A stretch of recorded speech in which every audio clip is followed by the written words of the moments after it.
बच्चों, आप जानते हैं कि बड़े बुजुर्ग के द्वारा सुनाई जाने वाले यह छोटे छोटे कहानियाँ हमें जीवन की बड़ी सीख सिखा जाती है। इन कहानियाँ से मिलने वाली शिक्षा का हमारे जीवन में बड़ा प्रभाव पड़ता है। आज मैं आपको ऐसे ही छोटे छोटे 5 कहानियाँ बताऊंगी। यह कहानियाँ सुनकर आप बहुत कुछ सीख पाएंगे, तो वीडियो को पूरा वॉच कीजिए और बहुत सारा कहानियाँ और मज़ेदार कहानियाँ सुनिए। मेरा फर्स्ट कहानी है आप लोग के लिए, लालची लोमड़ी की कहानी। लालची लोमड़ी की कहानी में यही कि एक बार की बात है, एक जंगल में एक चालाक लोमड़ी रहा करती थी। गर्मियाँ के दिन थे और वह भूख से परेशान होकर जंगल में भटक रही थी। बहुत देर जंगल में भटकने के बाद लोमड़ी को एक खरगोश मिला। लेकिन खरगोश मिलने के बाद लोमड़ी ने खरगोश को खाने की बजाय उसे छोड़ दिया, क्योंकि वह इतना छोटा था कि उसे खाने से लोमड़ी का पेट कहाँ भरने वाला था। इसके बाद लोमड़ी आगे बढ़ी, फिर से जंगल में भटकने लगी। कुछ देर जंगल में भटकने के बाद भूखी लोमड़ी को एक हिरन दिखा। हिरन को देखते ही लोमड़ी के मुंह में पानी आ गया। लोमड़ी हिरन को पकड़ने के लिए उसके पीछे दौड़ने लगी। लोमड़ी ने अपनी पूरी ताकत से हिरन का पीछा किया, पर हिरन लोमड़ी की पकड़ में नहीं आया। अब लोमड़ी खाने की तलाश में बहुत ही थक चुकी थी। जब लोमड़ी के हाथ हिरन भी नहीं लगा तो लोमड़ी सोचने लगी कि इससे अच्छा होता वह छोटे से खरगोश को ही खा लेती, जिसको उसने छोड़ा था। कुछ देर आराम करने के बाद लोमड़ी खरगोश को ढूंढने के लिए फिर से जंगल में भटकने लगी। जंगल में खरगोश को ढूंढते हुए लोमड़ी यहाँ पहुँची जहाँ उसने खरगोश को देखा था। लेकिन लोमड़ी को तो वहाँ खरगोश नहीं दिखा। थक जाकर लोमड़ी को अपनी गुफा में लौटना पड़ा, जिसके बाद कई दिनों तक भूखी लोमड़ी अपनी गुफा में भूखा रहना पड़ा और बहुत दिन बीत जाने के बाद लोमड़ी को खाना मिला। तो बच्चों, ये कहानी में हम क्या सीखते हैं? लोमड़ी की कहानी से हम यह शिक्षा मिलते हैं कि हमें लालच नहीं करना चाहिए। यदि लालच किए बिना संतोषी जीवन जीती है तो आप सुखी रहते हैं।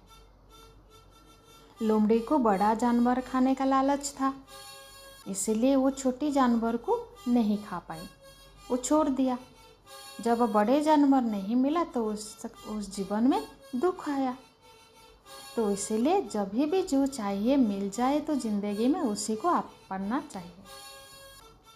वहाँ पे ही सुख मिलती है और शांति मिलती है। तो बच्चों, और एक कहानी मैं अभी बताऊंगी, प्यासे कौवे की कहानी। दोस्तों, एक बार की बात है कि बहुत तेज चिल्लाती गर्मी पड़ रही थी। दोपहर का समय था। इस गर्मी भरी दोपहर में एक कौवा प्यास के मारे पानी की तलाश में भटक रहा था। बहुत से जगह ढूंढने के बाद भी कौवे को पानी नहीं मिला। पानी की तलाश में कौवा उड़ता ही जा रहा था। पानी की तलाश में उड़ते हुए प्यासे कौवे की नज़र एक पानी से भरे घड़े पर पड़ी।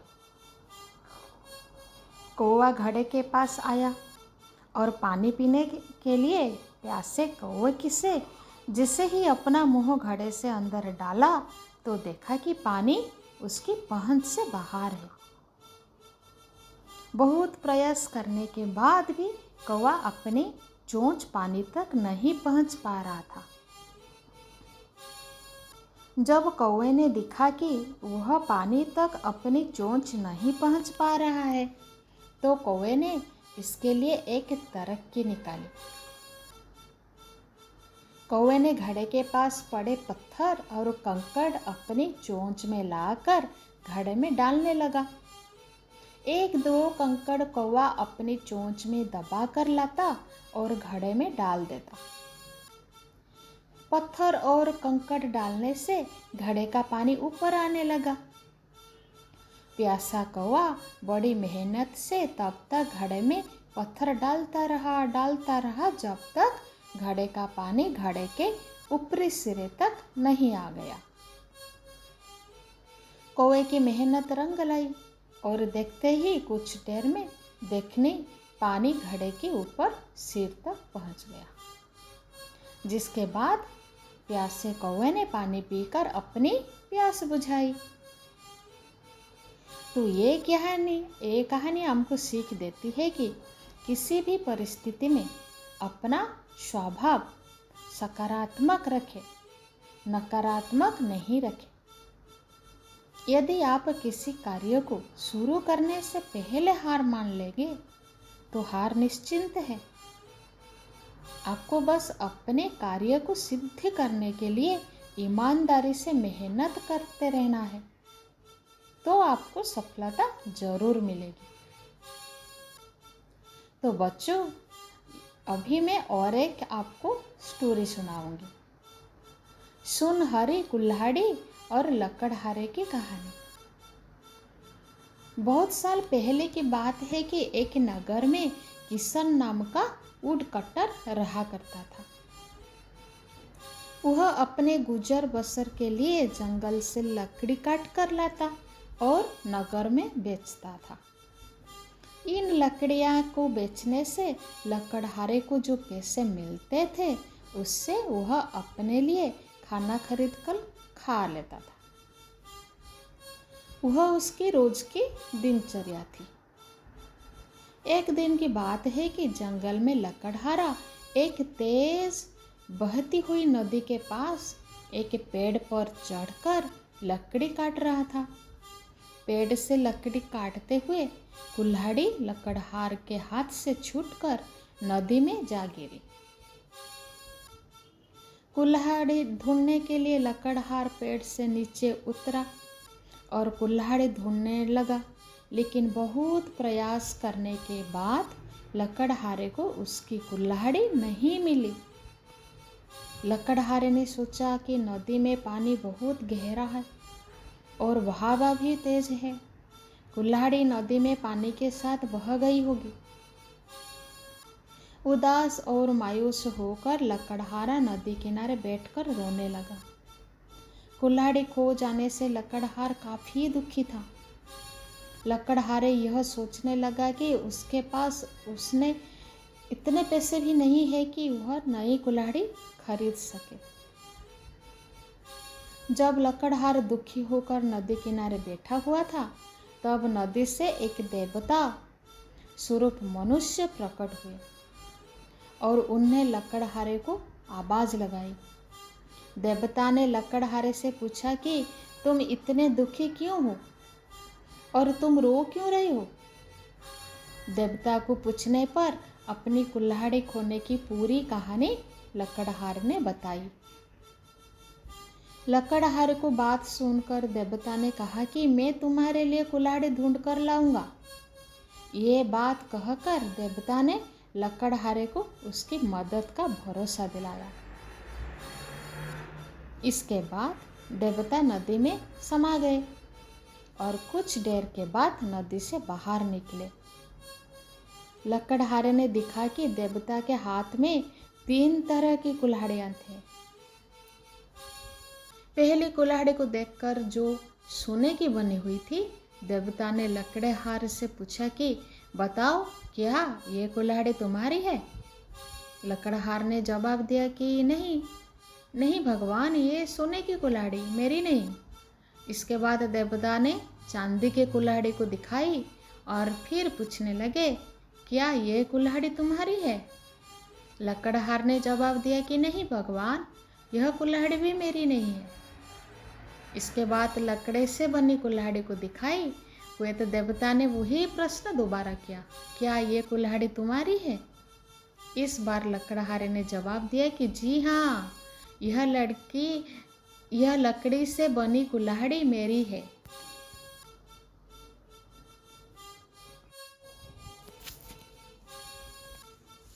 इस बार लकड़हारे ने जवाब दिया कि जी हाँ, यह लकड़ी से बनी कुल्हाड़ी मेरे ही है। इस जैसे ही पेड़ पर बैठकर लकड़ी काट रहा था, ये तो वही कुल्हाड़ी है। लकड़ी काटते समय यह मेरे हाथ से छूटकर नदी में गिर गई थी। देवता के द्वारा लकड़हारे को ईमानदारी को देखकर बहुत अधिक प्रसन्न हुए। देवता ने कहा कि किशन, यदि तुम्हारी जगह कोई और होता तो वह लालच में आकर सोने या चांदी की कुल्हाड़ी ले लेता, परंतु तुमने ऐसा नहीं किया। हम तुम्हारी ईमानदारी से बहुत अधिक प्रसन्न हैं। तुमने पवित्र और सच्चे मन से मेरे द्वारा पूछे गए सभी सवालों को जवाब दिए, तो मैं तुम्हें उपहार के रूप यह तीनों कुल्हाड़ी भेंट करता हूँ। तुम यह तीनों कुल्हाड़ी भेंट स्वरूप अपने पास रख लो। लकड़हारा तीनों कुल्हाड़ी लेकर बहुत खुश था।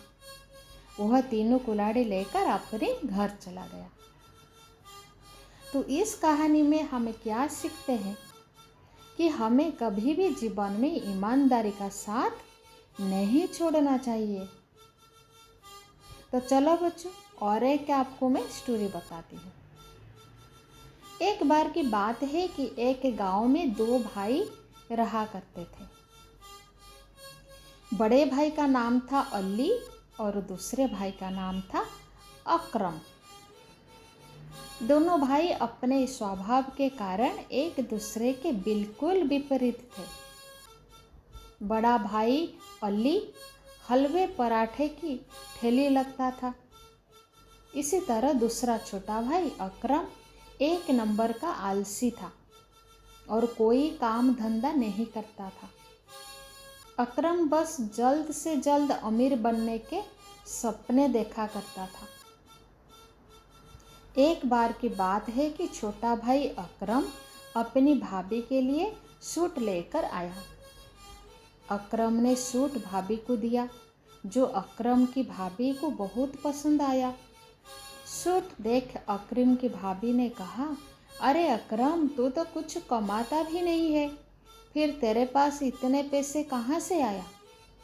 अकरम बोला, भाभी जान, आप यह सब मत पूछा करो। मैं सिर्फ जुगाड़ करता हूँ और इन जुगाड़ों से मैं बहुत ही जल्दी अमीर बन जाऊंगा।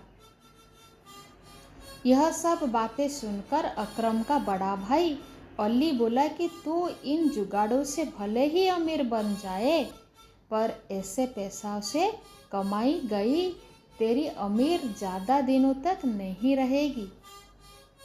इतने में अकरम बोला कि भाईजान, आप तो रहने दो, आप ईमानदारी से काम करते हो, लेकिन ईमानदारी से सिर्फ ज़रूरतें पूरी हो सकती है, अमीर बनने का सपना नहीं। इतना कहकर अकरम हमेशा अपने बड़े भाई का मुंह बंद कर देता था। अली बाजार के बीच में हलवा पराठे की ठेली लगता था। अली का बना हलवा अच्छी टेस्ट भी थी, अच्छा क्वालिटी का होता था, जिसके कारण ग्राहकों की भीड़ हमेशा ही अली के ठेले पर लगी रहती थी। लोगों को अली का बयान हलवा इतना पसंद आता था कि लोग हलवा पैक कराकर अपने घर भी ले जाया करते थे। बहुत लोग आते थे उसके ठेले पर। शाम, सुबह, लंच में, डिनर में हलवा खाने के लिए उधर लोग का भीड़ रहता था। लेकिन इसमें अली को अपने मुनाफे में काफ़ी नुकसान उठाना पड़ता था। एक बार जब अली ने अपने पूरे महीने का हिसाब अपनी पत्नी फातिमा को दिया, तो अली की पत्नी फातिमा ने कहा कि इस बार का मुनाफे का हिसाब पिछले महीने के हिसाब से कम है। इस पर अली की पत्नी फातिमा बोली कि ऐसे तो हमारा गुजारा नहीं चल पाएगा। तब अली बोला कि इस महीने तेल के दाम बढ़ चुकी है, इसीलिए मुनाफा थोड़ा कम हुआ है। यह सुनकर फातिमा बोली कि आप भी अपने हलवे और पराठा के दाम बढ़ा दीजिए, अच्छा मुनाफा होगा। इस पर अली बोला कि नहीं फातिमा, मैं ऐसा नहीं कर सकता। अगर मैं ऐसा करता हूँ तो ज़्यादा लोग मेरा बना हुआ हलवा नहीं खरीद पाएंगे। इसके बाद फातिमा ने कहा कि जैसा आप ठीक समझें। अली और फातिमा की यह बातें अली का छोटा भाई अकरम सुन रहा था। एक दिन की बात है कि फातिमा को एक फ़ोन आता है। फ़ोन पर बात करते ही वह रोने लगती है। जब अली फातिमा को देखता है कि फातिमा रो रही है तो वह पूछता है कि क्या हुआ फातिमा, क्यों रो रही हो? फातिमा बताती है कि मेरी चाची अब इस दुनिया में नहीं रही, उसका इंतकाल हो चुका है। मुझे जल्द से जल्द चाचा के यहाँ जाना होगा। यह सुनकर अली बोलता है, रो मत फातिमा, मैं भी तुम्हारे साथ चाचा के यहाँ चलता हूँ। इसके बाद अली अपने भाई अकरम से कहता है कि जब तक मैं नहीं आया तब तक तुम हलवे पराठा के ठेली लगाना और देखना कि मेरे ग्राहकों को कोई तकलीफ नहीं होना चाहिए। याद रखना कि मैं हलवा बनाने के लिए दुकान से महंगा और अच्छी गुणवत्ता का सामान खरीदता हूँ। तुम सस्ते के चक्कर में मत पड़ना। इतना कहकर अली चला जाता है। इसके बाद अकरम हलवे पराठा की ठेली लगाना शुरू कर देता है। ग्राहक आकर आराम से हलवा पराठा खा रहे हैं। अकरम देखता है कि पराठा बनाने के लिए तेल खत्म हो गया है। अकरम सोचता है अगली सुबह जाकर वह दुकान से सारा सामान खरीद लेगा। अगली सुबह जब अकरम सामान लेने दुकान जाता है तो वह सोचकर सस्ता तेल ले लेता है। वह कौन सा उसके घर में उपयोग होने वाला है। रोज की तरह लोग ठेले पर आकर हलवा पराठा खाने लगते हैं। लेकिन कुछ देर बाद 2 ग्राहक आते हैं। हमने तुम्हारे यहाँ से हलवा खाया था और हमारी तबीयत खराब हो गई। तुम्हारा बड़ा भाई अली कहाँ है? हम उससे बात करते हैं कि ये कैसा हलवा बनाया। यह सुनकर अकरम डर जाता है, क्योंकि वह कई दिनों से सस्ता और मिलावटी तेल में बना हलवा पराठा बेच रहा था। यह बात जब अली को पता चलती है तो वह अकरम को बहुत डांटता है और अकरम से कहता है कि वह लोगों से माफ़ी मांगे। अकरम को अपनी गलती का एहसास हो जाता है और लोगों से माफ़ी मांगते हुए कहता है कि वह आगे से ऐसा नहीं, उसे अपने किए पर बहुत पछतावा है। हमें यह कहानी से सिखाई मिलती है कि हमें अपने मतलब के लिए दूसरों को तकलीफ नहीं देना चाहिए। ईमानदार और मेहनत से कमाया पैसा जीवन में सुख समृद्धि लाता है। मेरा लास्ट वाला स्टोरी बच्चों के लिए, भेड़िए और सारस की कहानी। एक भेड़िया और सारस थे। एक बार की बात है, जंगल में एक भेड़िया बहुत ही भूखा प्यासा भटक रहा था। बहुत देर भूखा प्यासा भटकने के बाद भेड़िए को शिकार के लिए एक जानवर दिखा और भेड़िए ने जानवर को मारकर खा लिया। जब भेड़िया जानवर को खा रहा था तो भेड़िए के गले में जानवर की हड्डी फंस गई। बहुत प्रयास करने के बाद भी भेड़िए के गले से हड्डी नहीं लगी। गले में हड्डी को लेकर परेशान होने के बाद इधर उधर घूमने लगा कि कोई गले से हड्डी निकलने में मेरी मदद करे। पर कोई भी जानवर भेड़िए में की मदद करने की तैयार नहीं था। सब डर रहे थे। बहुत देर तक भटकने के बाद भेड़िए को एक सारस मिला। भेड़िए अपनी सारी समस्या सारस को बताई। इसके बाद सारस ने कहा कि अगर मैं तुम्हारी मदद करूं, तुम मुझे क्या दोगे? जिसके बाद भेड़िए ने कहा, अगर तुम मेरी मदद करती हो, मैं तुम्हें इनाम दूंगा। इनाम के लालच में सारस भेड़िए को मदद के लिए तैयार हो गया। अब सारस ने अपने लंबी चोंच के सहारे भेड़िए को मुंह में डालकर गले में फंसी हड्डी को बाहर निकाल दिया। जैसे ही सारस ने गले में फंसी हड्डी को बाहर निकाला, भेड़िया बहुत खुश हुआ और जाने लगा। यह देखकर सारस ने कहा कि तुमने तो कहा था कि मदद करने के बदल में तुम मुझे इनाम दोगी, और तुम तो जा रही हो। ये तो गलत बात है। इसके बाद भेड़ियों ने सारस से कहा कि तुमने मेरी मुंह में अपनी गर्दन डाली और इसके बाद तुम सही सलामत बचे हुए हो। यही तुम्हारे इनाम है। यह सुनकर सारस बहुत दुखी हुआ। ये कहानी में बच्चों हमें सीख मिलती है, हमें स्वार्थी लोगों के साथ नहीं देना चाहिए। जीवन में हमेशा स्वार्थी लोग से सावधान रहना चाहिए। तो बच्चों, ये था मेरा 5 मोरल स्टोरी। तो बच्चों, आप लोग को कैसे लगा मेरा मोरल स्टोरी, आप मुझे कमेंट में बताइए। मेरा वीडियो को सब्सक्राइब कीजिए, लाइक कीजिए एंड शेयर कीजिए। ऐसे ही आपका प्यार रहेगा तो मैं आगे बढ़ूंगी और बहुत सारा वीडियो आपके पास लेके आऊंगी। तो चलिए बच्चों, धन्यवाद।